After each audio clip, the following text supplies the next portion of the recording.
salamat sa pagpapala at pagmamahal. Welcome to our 365 day devotion of Prophet Alexander Gomez from Bible School. At ang topic ko talakayan natin ngayon ay si Jesus mga I see God the Father.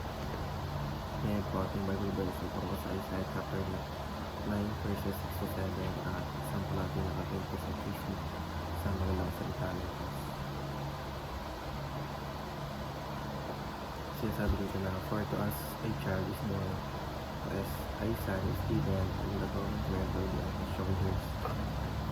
And he will be called Wonderful Counselor, Mighty God, Everlasting Father, Prince of Peace.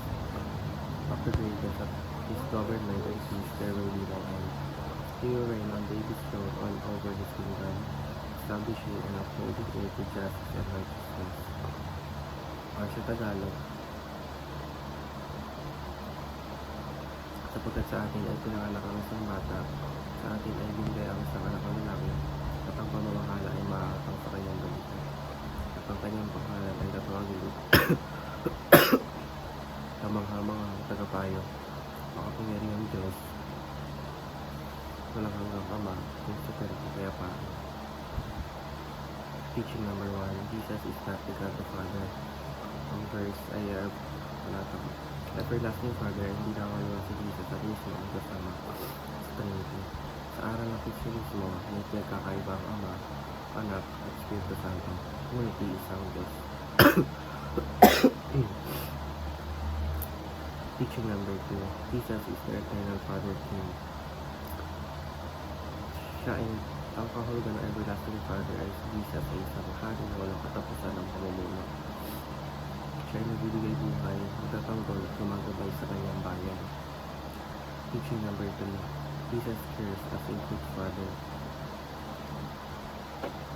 Pinapakita sa verse na ito na si Jesus ay may malasakit sa kanyang mga anak, handang umunawa sa ating kailangan, at hindi tayo iniiwan kahit tayo ay nagkakamali.